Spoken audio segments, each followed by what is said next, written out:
صنعت أبوء لك بنعمتك علي وأبوء بذنبي فاغفر لي فإنه لا يغفر الذنوب إلا أنت. السلام عليكم ورحمة الله وبركاته. بسم الله الرحمن الرحيم.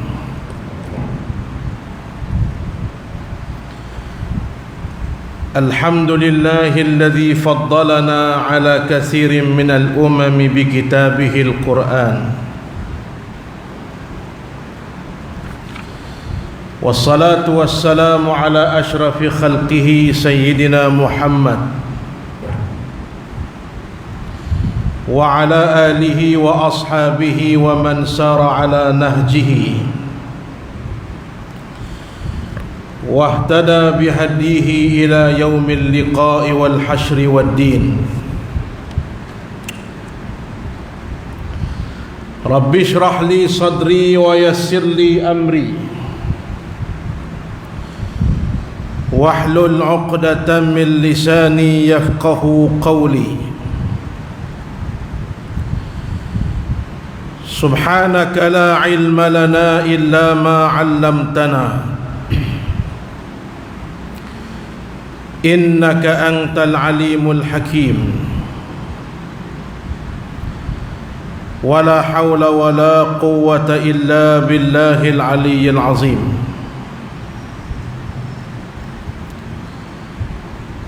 إلهي أنت مقصودي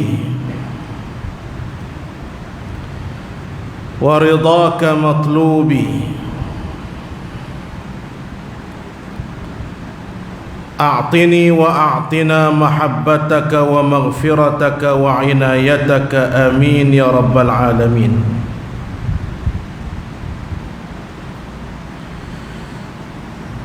Muslimin dan muslimat yang dirahmati Allah,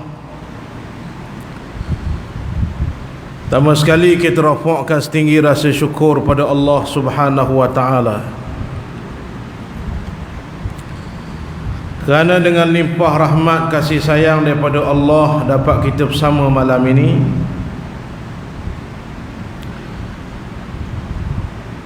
duduk dalam majlis ilmu agama Allah yang sekian lama tertangguh.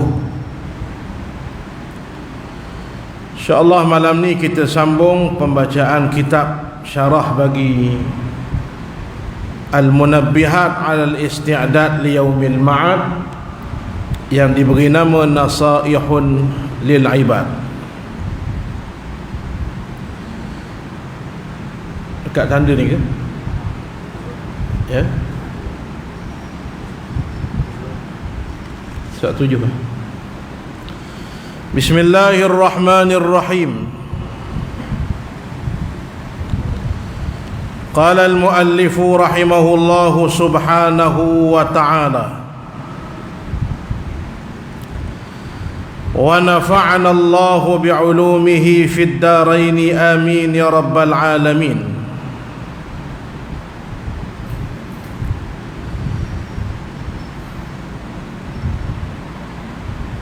Kata tuan pengarang yang dirahmati oleh Allah,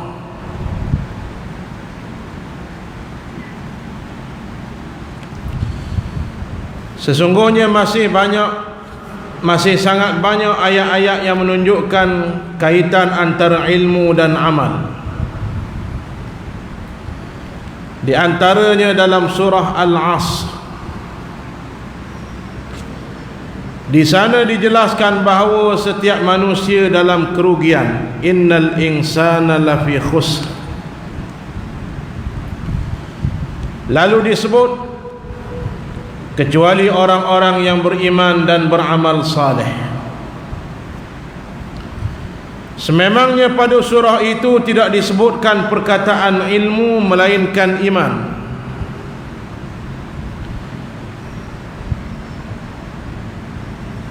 Namun seseorang tidak akan dapat memperolehi iman yang sebenar tanpa perantaraan ilmu.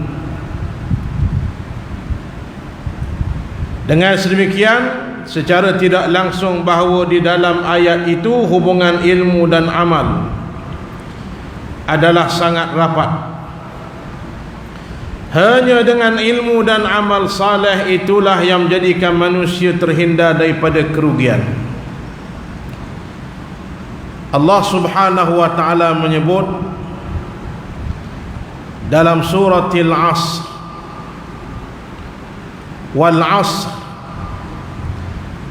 innal insana lafi khusr. Allah datangkan dengan wawul qasam. Allah bersumpah demi waktu, manusia semua dalam kerugian, semua sekali. Lalu didatangkan istisna, kecuali. Maka lepas kalimah kecuali itulah orang yang tidak rugi. Siapa dia tuan-tuan sekalian? Illal ladzina amanu, orang-orang yang beriman, wa amilus salihat, dan beramal saleh. Maka kata tuan pengarang, bab kita ni bab ilmu dan amal. Mana sebut ilmu dalam ayat tu? Yang disebut iman dengan amal.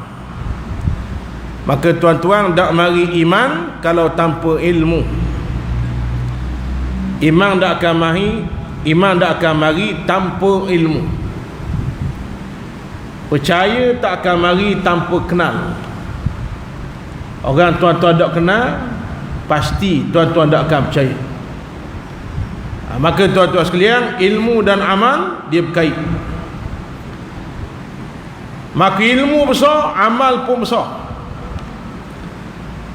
Namun susunannya, al-ilmu imamul amal, wal amalu tabi'uhu. Ilmu itu tok imam bagi amal, amalan pula makmum bagi ilmu. Dua-dua penting, tapi kedudukannya ilmu tu imam. Nak beramal mesti dengan ilmu.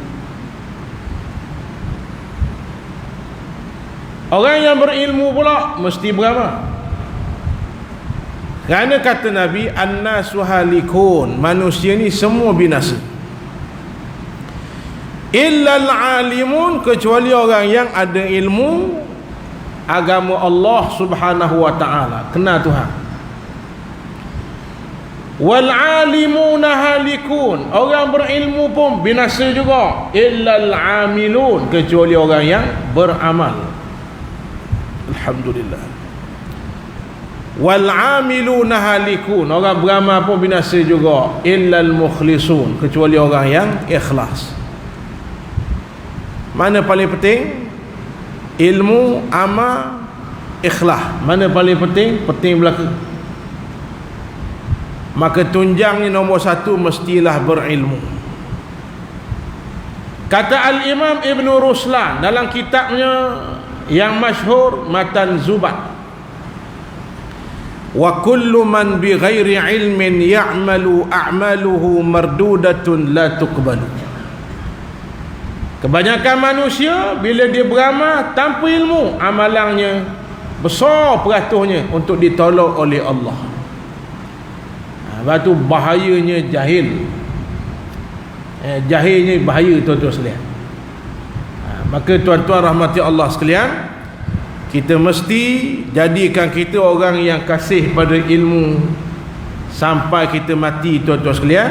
Kerana ilmu Allah tidak ada penghujung, tidak ada apa nama pengakhiran. Yang Allah, sebab tu Allah tak tanya mau belajar habis tak lagi. Allah tak tanya sebab ilmu Allah dah habis. Yang Allah Ta'ala tanya, kamu belajar ke tak? Dalam perjalanan kita belajar mati, insya-Allah salah satu ciri mati syahid akhirat. Mati syahid, ada syahid dunia, mati syahid dalam medan perang tapi niat dak ikhlas, itu syahid dunia dia bagi. Allah dak terima. Nombor dua, dia panggil syahid akhirat. Dia mandi kapang macam biasa tapi dapat pahala syahid. Yang paling besar syahid dunia dan akhirat, mati dalam medan perang. Maka nak mati dalam medan perang macam tak ada nampak raya kita. Betul tak? Nak sedekah pun kira medan perang apa? Orang kampung saya kata kepung. Bahasa kasarnya, nak mati medan perang pun. Nak bangun malam pun payah. Allah tak pilih sebarang orang mati dalam medan perang. Tuan-tuan rahmati Allah sekalian, nak tinggal anak bini jarang-jarang pun payah.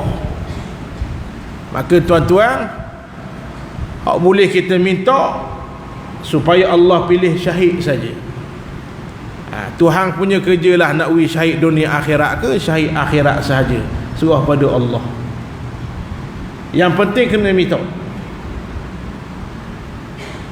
Wa man yamut wa lam yanwil ghazwah mata mitatan jahiliyah. Orang yang mati langsung dalam hidupnya tidak pernah ada niat nak mati syahid, dia mati jahiliyah. Maka kena minta, ya Allah beri kami mati syahid. Di samping husnul khatimah, minta mati syahid. Antara mati syahid, mati lemah syahid akhirat, mati covid syahid akhirat, orang puang beranak mati syahid akhirat. Macam hak viral baru ni Siti Sarah, orang duk sebut syahid akhirat, syahid akhirat. Lalu ada orang kata arti syahid akhirat agak tak kira siapa, Allah nak pilih siapa-siapa boleh. Dalam mati beranak, betul tak betul? Mati covid, dua kelebihan di situ syahid akhirat. Antara lain syahid akhirat mati dalam keadaan masih dalam perjalanan menuntut ilmu agama Allah Subhanahu wa taala. Jadi tuan-tuan sekalian, saya pesan saya, tuan-tuan, kita kena belajar sampai mati. Belajar sampai mati. Yang kedua, sudah tentulah beramal. Yang jadi maha ilmu bila beramal.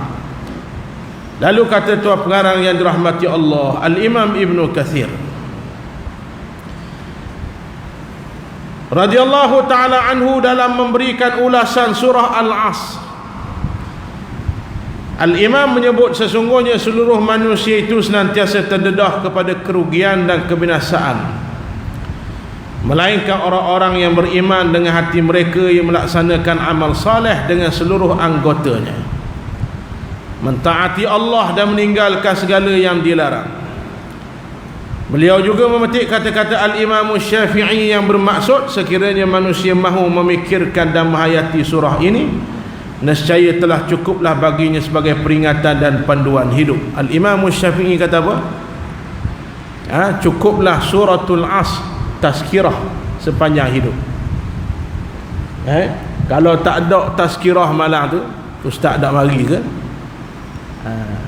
Ataupun masjid tak boleh buka lagi, cukuplah. Di samping kata Nabi, kafa bi zikril mauti wa'iza, cukup tazkirah ingat mati.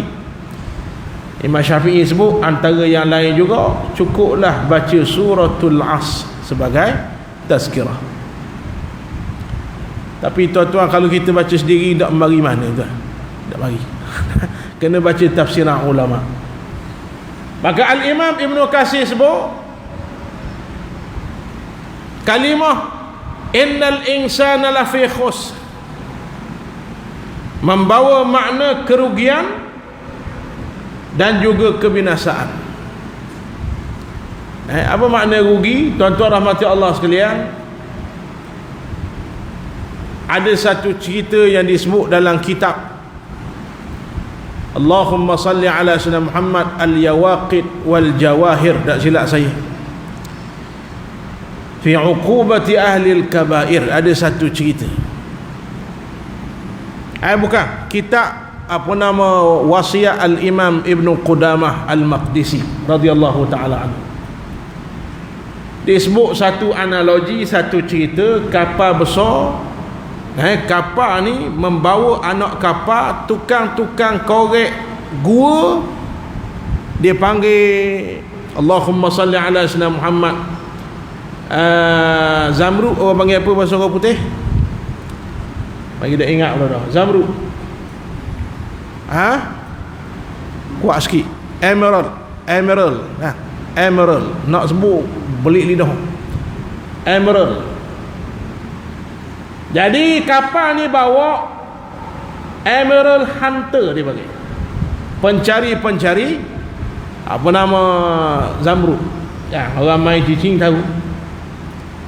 Batu antara hak mahal zamrud, delima, nilang, tuan-tuan sekalian. Kenapa mahal? Barang ciptaan Allah mahal lalu. Orang tak boleh tiru. Jadi tuan-tuan sekalian, contohnya kalau ni kok boleh jadi gua tu di Colombia sebab zamrud paling mahal Colombia. Nak kalau hijau, berapi, bersih, berair. Ni tuan-tuan pusing cicim ngalir air. Tuan-tuan mahal, satu karat kat 1,000. 1,000. Jadi kapal ni bawa lah berhenti satu tempat pulau, ada gua, ada bawah tanah, tersimpan khazanah-khazanah batu-batu permata. Ketua kapal kata singgah 2 hari saja, guna sebaik mungkin 2 hari ini untuk kamu buat balik sebanyak mungkin batu-batu daripada pulau ini. Lalu disebutlah kitab itu, orang pertama dia sebut tiga jenis kumpulan daripada kapal tu. Hak pertama dia turun, dia jumpa patah, dia jumpa laut, dia sibuk duk berenang, duk snorkeling, berenang snorkeling, lalah habis 2 hari. Habis 2 hari balik kosong. Kapten kata baliklah sekarang nak awak. Hak nombor 2 tuan-tuan, dia turun dak snorkeling, dia jumpa awet-awet di pula. Duk alik dengan mai awet tu, mai rapuah. Akhir sekali tuan-tuan, habis waktu. Hak seorang lagi dia tengok laut, dia rasa nak main juga. Tapi ni sementara je. Kat lain boleh pergi kat lagi. Ni 2 hari ni waktu yang sempit, aku kena cari batu. Dah mari orang puang, dia tepih tuan-tuan sekalian, dia sibuk cari, dia buat balik paling banyak batu. Maka siapa yang paling untung tuan-tuan sekalian? Habis tempoh balik ke darat, siapa paling untung? Siapa paling untung? Hak nombor 3 buat balik berkilo-kilo tuan-tuan sekalian, juta pitih buat balik. Hak nombor 1 gembira sekejap, lepas tu rugilah dalam masa yang panjang. Hak nombor 2 berseronok sementara, rugilah selepas itu tuan-tuan. Maka kata Al-Imam Ibn Qudamah, itulah analogi, perumpamaan kita singgah di atas muka dunia. Itulah ibarat manusia yang lala, balik hari kiamat Allah kepeng dak awak. Yang senyum gembira, minas su'ada'il maqbulin, orang bahagia mereka bawa balik amal, bawa balik bekal. Hak galik dengan fitnah dunia, apa? Dunia ni tuan-tuan, dia tak salah. Yang salah ni mencederakan akhirat. Itu salah.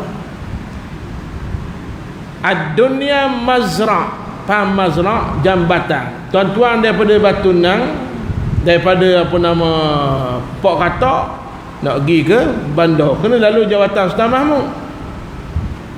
Tujuan tempat dituju bandar. Adakah jabatan tu tempat tujuan? Bukan, tempat lalu. Dari tempat lalu ni kena utuh tak? Tak boleh, tak sampai lagi. Ini dunia ni jambatan, tak boleh buang dunia, tak sampai hari kiamat. Faham ke tak faham? Pengon apa?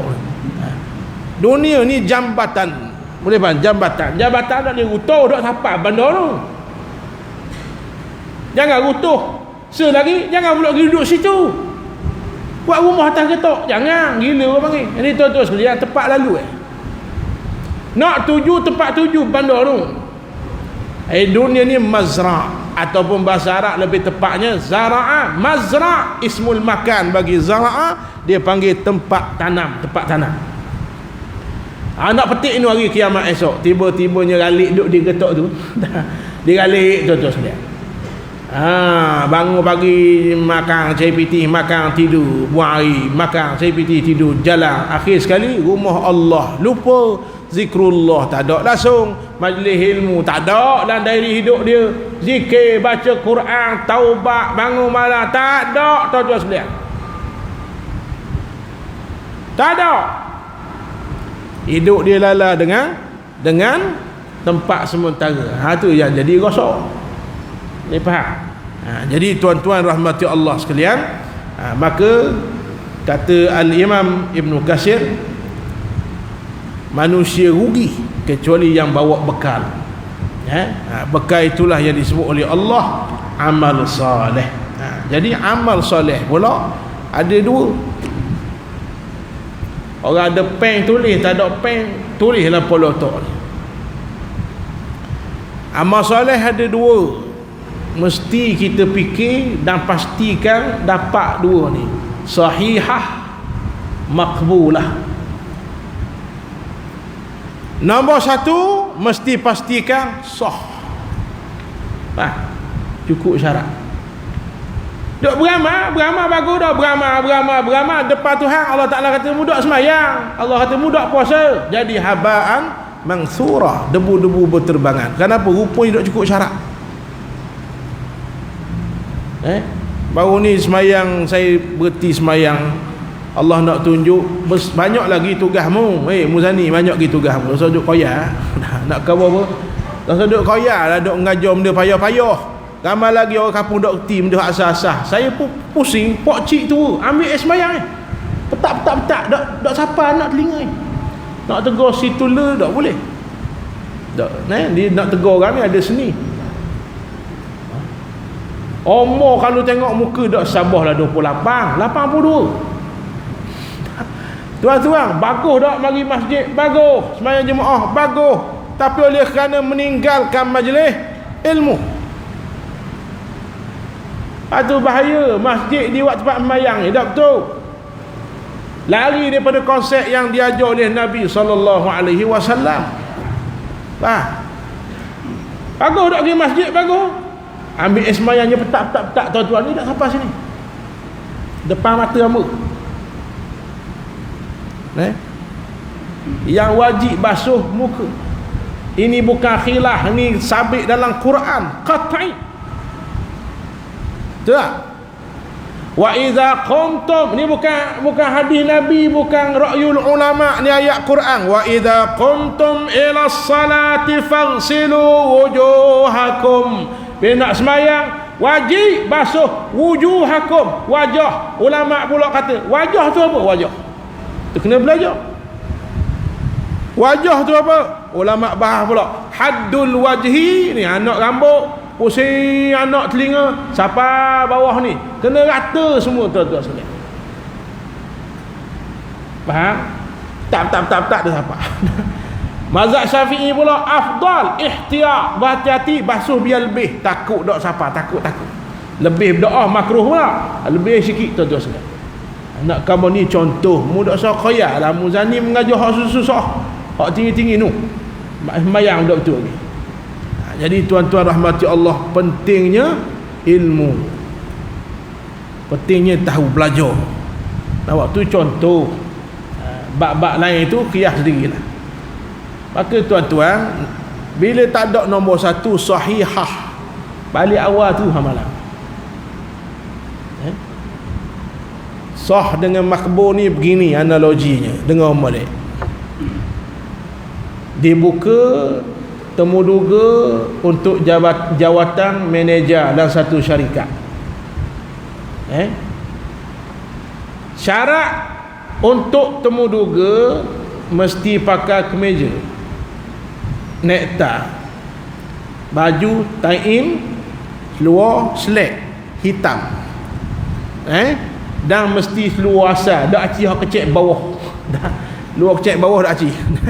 Nombor 5 stokeng, nombor 6 kasut hitam kulit berkilat. Tapak hitam juga, dak aci pakai kelak natali, kelak apa nama, tapak hidup bawah dak aci. Nak hitam belaka. Dan mesti bertali pinggang. Rambut mesti tersikat rapi. Boleh? Meja lengan panjang. Baik, itu syarat. Maka tuan-tuan, itu dipanggil kalau dalam ibadat syarat sah. Panggil syarat sah. Lulus syarat sah tu baru dipanggil sah sembahyang, sah puasa, sah ibadat, syarat sah. Faham? Ni awal-awal mari kemeja t-shirt, lidah jelek ni mana? Nak aku bilang ni mana? Bukan Nirvana, Rolling Stone. Jelek lidah Rolling Stone. Tukar temuduga kata, cik tak baca ke syarat? Baca dah. Dah apa dah? Pandai aku lah, baju aku. Agak-agak terima dah temuduga. Awal-awal lagi kena hambak. Tidak lulus. Awal-awal tak lulus syarat sah. Faham lagi? Diterima kerja tak sah cakap lah, tak sah. Masuk temuduga tak boleh. Kena hambak tuan-tuan sekalian. Boleh faham Itulah orang yang beramal tak cukup syarat sah. Syarat sah semayang antaranya ada wudu, suci pada hadas. Air semayang pun tak betul, sah pun tak dapat tuan-tuan. Boleh faham Baik, cukup syarat pakai kemeja, pakai nektar, cukup, sah, boleh masuk temuduga. Baik, adakah diterima? Belum tentu. Baju comel dah, pakai ikut dalam borang comel, diterima masuk dalam temuduga, tu dia panggil sah. Adakah diterima masuk kerja? Belum tentu lagi. Maka kerja antaranya nak CJ, nak resume, dan di sana ada value added, nilai tambah yang CEO nak. CEO kata sampai CJ resume aku nak hak ada value added, nilai tambah, muka senyum sama, cakap dengan orang pandai. Ni mari comel dah ni. Tukar temuduga tanya, dia cakap mu aku dengan temu. Dan mu tanya aku benda. Balik awal terus tuan-tuan. Dia tuan-tuan sekalian, sah dah tadi, ditolak tuan-tuan, ghair makbul, tidak diterima. Cukup dah syarat sah. Nampak ni? Semayang tuan-tuan, dah ikhlas pula, ditolak. Faham? Jadi kita nak dua, amalan kita nak dua, sah se. Nombor dua, diterima di sisi Allah. Dua-dua ni tuan-tuan memerlukan perantaraan ilmu. Boleh? Yang menyebabkan kita wajib semayang kerana kita orang Islam. Kemudian bila kita nak semayang ada syarat, ada rukun, maka kena belajar fiqh. Bila dah semayang, di sana syaitan mari kacau hati, ikhlas, dak ikhlas, ujuk sum'ah, kena belajar tasawuf. Ini contoh tuan-tuan. Sebab tu kalau kita dak belajar, betul lah kata Al-Imam Ibn Ruslan, bahkan tepatlah Allah Ta'ala kata innal insana lafi khusr, rugi kamu. Rugi. Imam Syafi'i orang biasa ke orang hebat? Orang hebat. Betul tak betul? Banyak ulama mujtahid zaman Imam Syafi'i, ramai pula yang mujtahid mustaqil, tapi tak boleh lawan Imam Syafi'i. Hebat Al-Imam Syafi'i, hebat dalam hukum syariat. Namun bila Imam Syafi'i manusia, Allah tegur, mesti ada mu kurang sini, mu kena belajar juga. Imam Syafi'i, contohnya satu hari Imam Syafi'i semayang di belakang adiknya Imam Ahmad. Imam Ahmad orang alim, tapi Imam Syafi'i lebih alim, tapi dia lebih bak ilmu tasawuf. Ilmu jaga hati, kena ikhlas, tak boleh wujud, tak boleh sum'ah, kena khusyuk. Bila semayang tak boleh hati, tak boleh takhlai. Ini ilmu tasawuf. Jadi Imam Ahmad duduk belakang, Imam Syafi'i jadi imam. Itu yang betul. Tengah semayang Imam Ahmad mufarakah. Pelik Imam Syafi'i. Imam Syafi'i tanya, kenapa kamu mufarakah dengan aku? Kata Imam Ahmad, dah belakangmu bersejir darah. Darah mengalir belakang. Darah kan haji yang tidak dimaafkan, betul tak? Yang dimaafkan sikit. Ni banyak ni, mengalir atas belakang. Batal lah semayang, aku mufarakah lah. Imam Syafi'i pun cek, tak ada darah setengah barah. Pelik ni, nampak darah, aku tengok tak ada darah.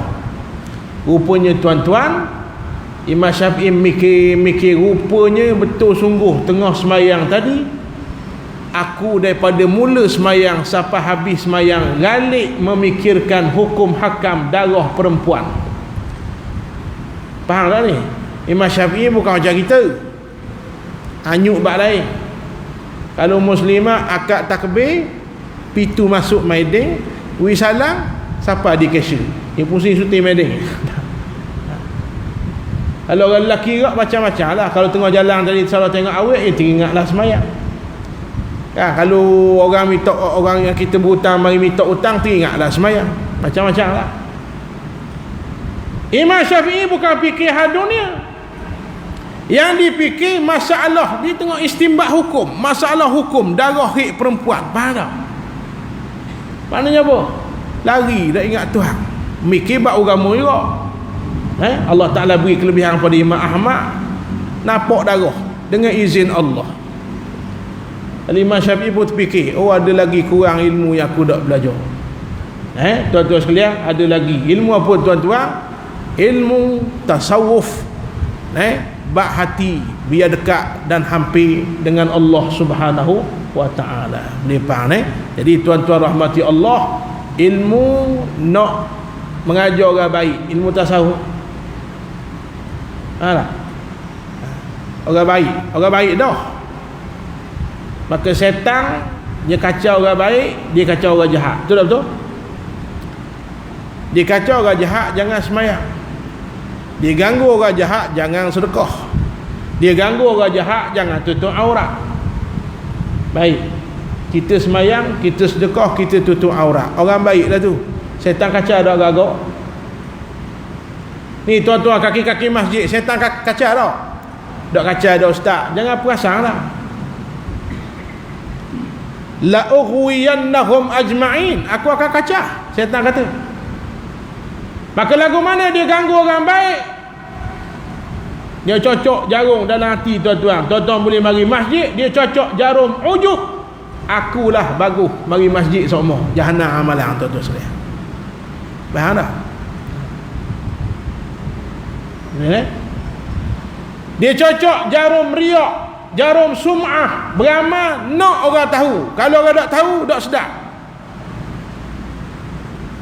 Kalau bangun malam, orang tak tahu kan, dia tak sedap. Nak juga orang tahu. Akhir sekali wak muka khatewe mari fiji, wak muka dok go. Kawan tanya, "Mana dok go ngak?" "Oh, malam qiyamul je sikit. Nak ke bawah tu, nak ke bawah qiyamul." Ni contoh tuan-tuan, boleh faham Bila rasa baik, rasa kemah, ini dipanggil ujub. Allah Ta'ala apa pahala. Suka tak setan? Raya setan tuan-tuan sekalian.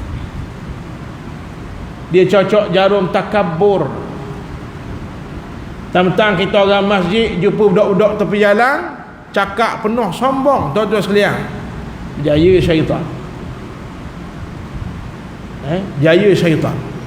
Tentang kita orang banyak beramal, kita orang tua, budak-budak muda yang tak pakai jubah, tak pakai piyah, tegur kesalahan kita. Yang memang kita salah, kita mari rasa tak mau terima teguran. Tu dipanggil ego. Ego sama makna sombong. Sombong datang daripada mana? Takabur. Takabur mari dari mana? Syaitan. Pandai dok dikehir tuan-tuan? Pandai tak? Jadi tuan-tuan rahmati Allah, sebab tu perlu pada perantaraan ilmu. Maka tak boleh lagi tuan-tuan, saya kena belajar sampai mati, tuan-tuan kena belajar sampai mati. Habis. Kemudian tuan-tuan yang dirahmati oleh Allah Subhanahu wa Ta'ala, kata tuan pengarang lagi,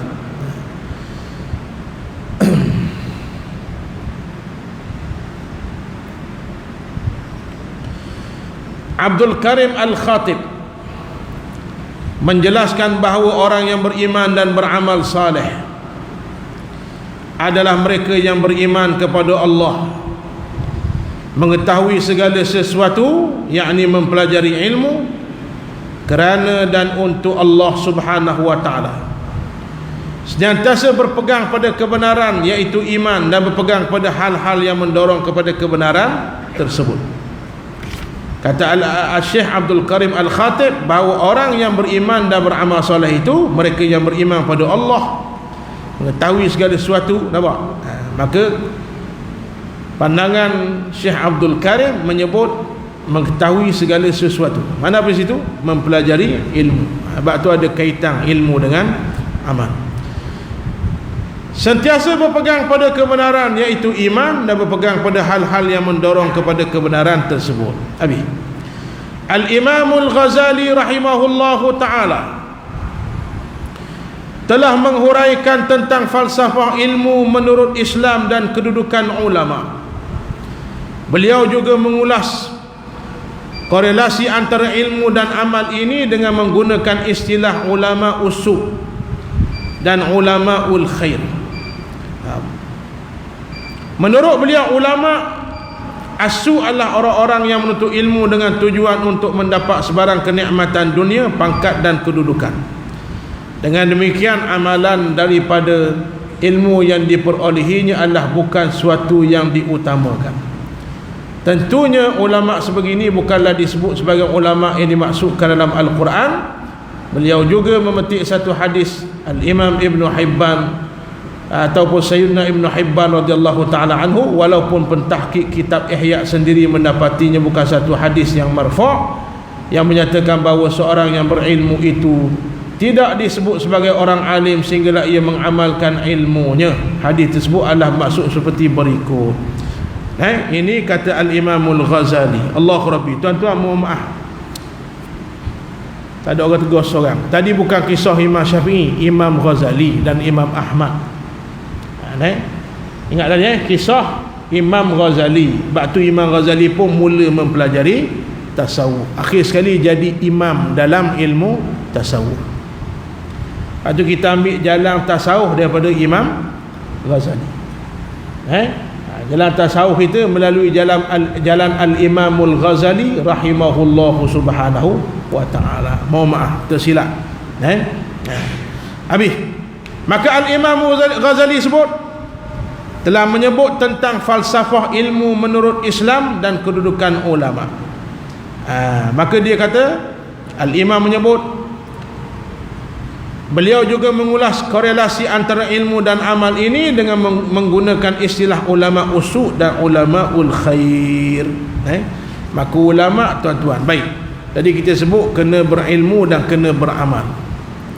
Baik, berilmu selamat ada lagi? Tak selamat, belum tentu. Tak nanti kita orang kapung. Ada orang dia pelik, ulama pun ada jahat. Pelik apa, tuan-tuan? Bapak segala alim ulama berubah jadi musuh Allah, syaitan.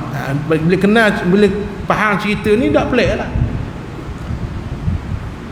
Rasa dah berapa ratus kali ulang dah ustaz-ustaz sebut, tutup guru sebut.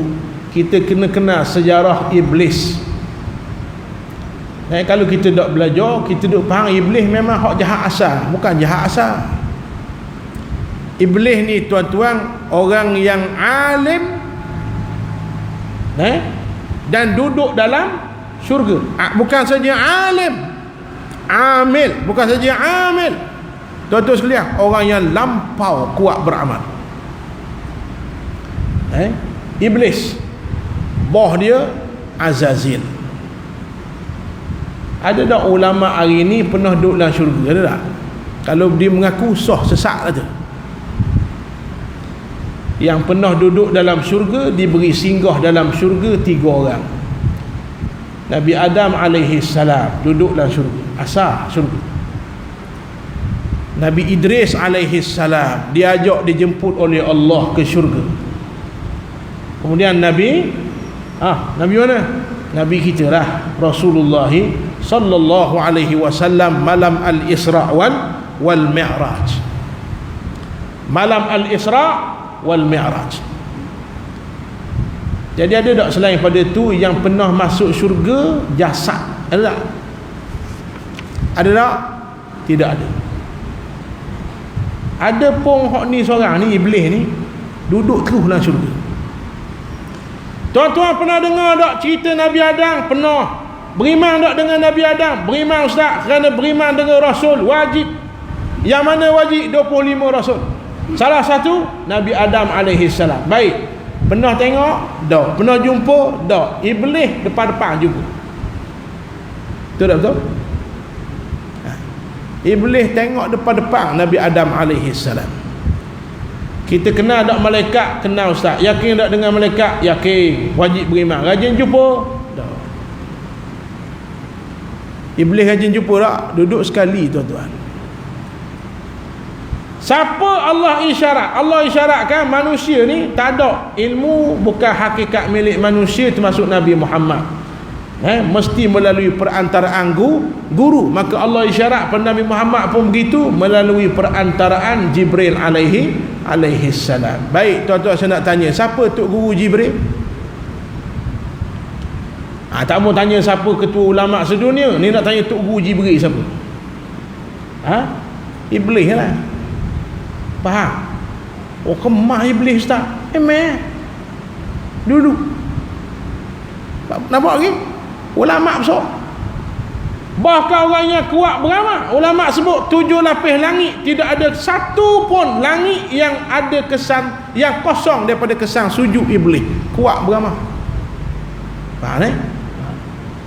Baik, adakah ilmu menjamin selamat? Belum tentu. Baik, lepas berilmu iblis, dia pun kuat beramal. Adakah beramal jamin selamat? Tak juga. Yang jamin selamat illal mukhlisun. Sebab tu iblis takut dengan siapa?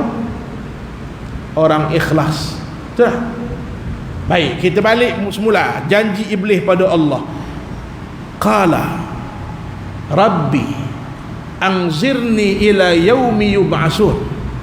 Ya Allah, alang-alang mudah kafirkan aku, mudah hamba aku daripada syurga. Aku nak minta satu permintaan, tangguh umurku sampai hari kiamat. Allah jawab apa? Qala innaka minal munzarin. Aku terima, aku panjangkan umur kamu. Sebab tu iblis panjang umur. Tuan-tuan rajin dengar berita, syaitan telah kematian, belanggur ada? Tak ada. Tak mati tuan-tuan sampai hari kiamat. Boleh faham eh? Baik, apa tujuan? Apa tujuan minta panjang umur? Nak sia-sia berjalan? Tak. Tujuan dia, la ughwiyannahum ajma'in. Aku janji denganmu, qala fa bi'izzatika, dengan keizzahanmu ya Allah, aku bersumpah aku akan sesatkan seluruh manusia. Siapa yang syaitan letak pengecualian? Kecuali ada satu jenis, aku tak berani. Nak dekat apa aku tak berani. Illa ibadaka minhumul mukhlasin. Hamba-hambamu yang ikhlas. Itu kadang-kadang dia dak ustaz, dia tukang sapu-sapu sekolah mari dengar beramal ikhlas, mulia orang ni. Lagi dia tak ada matlamat apa, dia hidup tak ada matlamat peribadi, dia kawan orang ikhlas, dia tolong orang ikhlas, dia pegang jawatan ikhlas, tak ada matlamat peribadi. Jadi tuan-tuan, orang yang ikhlas ni tak kira siapa, ikhlas dia mulia. Hak tu yang payah. Imam Syafi'i kata, aku nak kenal hakikat ikhlas 40 tahun. Dah kita pun tahu agak-agak. Saya 2 tahun ya ustaz, comel muka. Imam Syafi'i nak kenal hakikat ikhlas tu lama. Maka tuan-tuan ingat tak kalam Tuan Guru Harun Din sebelum dia mati, sebelum meninggal dunia, beramal sampai ikhlas. Jangan tunggu ikhlas baru nak beramal. Faham? Ikhlas ni payah, tapi kita kena riadah, mujahadah sampai ikhlas. Yang nilai Allah lah. Tak ada orang layak mengaku saya ikhlas ni. Sebab tu tak apa molek sebut. Kalau beri orang ikhlas ni dia sebutlah Allah tahu. Kalau ikutlah tak berdosa, tapi kalau ikut yang layak nilai Allah. Jadi tuan-tuan rahmati Allah, sebab tu ada orang dia masyhur tapi dia ikhlas, selamat. Dia kaya tapi dia ikhlas, selamat. Dia tak nanti miskin. Dia miskin, dia ikhlas, selamat. Dia miskin, tak ikhlas, tak selamat kok. Jadi tuan-tuan, ikhlasnya seseorang menyebabkan syaitan gerun kepada orang-orang yang ikhlas. Maka nak didik ikhlas lagu mana? Sebut cakap abang ikhlas nak didik lagu mana tuan-tuan? Yang pertama, la yadurruhu zam. Didik supaya orang kata kita tak rasa apa, kena didik. Boleh tak? Saya kena didik, saya tuan-tuan kena didik. Orang kata tak rasa apa, orang cemuh. Kalau orang kutuk, mari terasa lagi. Mana kita belum cukup ikhlas. Wala yadurruhul madhu. Orang puji tak rasa apa, balikkan pujian pada Allah. Baik, orang puji kita terasa tak? Terakak bawa koyok kain. Terbang berasa tuan-tuan. Suka orang puji. Orang jet suka. Orang pandai main angin kita suka. Saya tu tuan-tuan bagus lagu. Saya lah hak berat menanang ni. Kalau orang hina pula berasa. Nampak tak? Betul tak? Kalau ada sesuatu pakat, baru ada. Tak ada pakat, tak ada. Jangan. Kita buat kerana Allah. Boleh faham ni? Kena didik. Dan antara amalan yang mendidik ikhlas adalah amalan di belakang manusia. Sebab tu sembahyang sunat afdal seorang dan afdal di belakang manusia. Betul tak? Didik buat amal belakang manusia, insya-Allah Allah akan kurniakan kemanisan ikhlas. Boleh tak? Tahajud, baca Quran, zikir, amalan yang orang tak apa. Orang tak tahu kita boleh buat. InsyaAllah mudah-mudahan Allah Ta'ala kurniakan ikhlas. Habis tuan-tuan sekalian. Ada pun amalan yang tak boleh menusuk. Amalan yang tak boleh menusuk, tak usah menusuk lah. Contoh mayat jemaah. Ini salah faham. Orang kalau kena kabur sesi, kalau kabur sesi tak faham pula orang bangun peradung ni.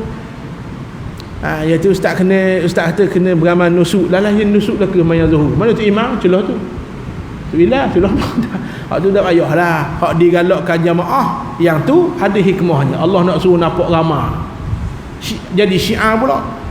Ada semayang afdal tunjuk syiar. Semayang sunat air raya, semayang sunat istisqa, semayang sunat khusuf. Sebab tu dia ada kalimah salatul jami'ah rahimakumullah. Betul.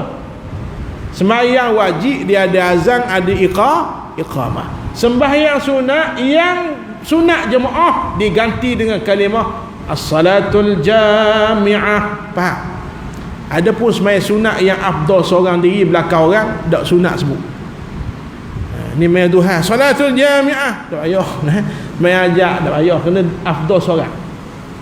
Ni faham? Jadi saya seru saya dan tuan-tuan, kita didik memang payah. Beramal belakang orang payah. Payah tuan-tuan. Tapi insya-Allah Allah bisa tegar biasa. Ingatlah saat dapat manih halawatul ibadah ni, tak ada manih lain boleh lawan. Dapat manih bersedekah, Allah Ta'ala kata bersedekah murah rezeki. Tiba-tiba kita rasa murah rezeki itu manis yang tak boleh dicerita oleh orang. Kita qiyam, kita tahajud, Allah Ta'ala mudah urusan, Allah Ta'ala lapangkan urusan, Allah Ta'ala jadi gembirakan hati, bahagia tuan, boleh bahagiakan orang pula. Ini tak boleh nak explain. Dia panggil barang zauk, maka kena rasa sendiri. Barang rasa ni dia kena rasa lah. Faham? Buah durian punya sedap tak boleh cerita lagu mana sedap, ambil tok dalam mulut dia. Kenapa? Barang rasa. Habis tuan-tuan. Maka ulama tak pelik. Kalau iblis boleh tersesat, ulama pun ada dua jenis, ulamaul akhirah ataupun ulamaul khair dan ulamaus su. Maka tuan-tuan, kita belajar agama, nombor satu, ikhlas kerana Allah, untuk beramal nak dapat redha Allah Subhanahu wa ta'ala. Habis. Maka yang disebutkan ulama dalam Quran, ulama yang lagu mana? Innama yakhshallaha min ibadihil ulama. Ayat ni ulama sebut, ini ciri ulama. Hanya saja yang takut pada Allah itulah ulama. Maka ulama ambil ayat ni mafhumul mukhalafah. Innama yakhshallaha min ibadihi ulama, mafhumul mukhalafah, man lam yakhshallaha falaysa bi'alimin. Orang yang walau banyak ilmu, kitab berkapar, tapi tak ada takwa, takut korang lebih pada takut pada Allah, itu tak dikira ulama walaupun kitab dia berkapar. Ulama dia kena ada ilmu yang banyak dan juga takwa. Ilmu banyak sah, segala disiplin ilmu dia ada. Ada dipanggil sebarang-sebarang. Disilakan ulama muda kita, Ustaz Muzani rasa nak lepas muka. Main sebut ulama. Saya bukan ulama. Ni nak tegur dia, bang. Orang kita ni main-main gugat bang ni. Jangan. Ulama ni orang alim, segala disiplin ilmu. Kebanyakan disiplin ilmu dia alim. Jadi tuan-tuan jangan sebarang-sebarang panggil orang ulama. Boleh. Nombor 2, ilmunya itu menghasilkan takwa. Baik, dah kita ni hadap ulama, kita belajarlah semampu kita beramal, mohon Allah Taala kurniakan ikhlas. Habis tuan-tuan. Kemudian kata tuan pengarang yang dirahmati Allah,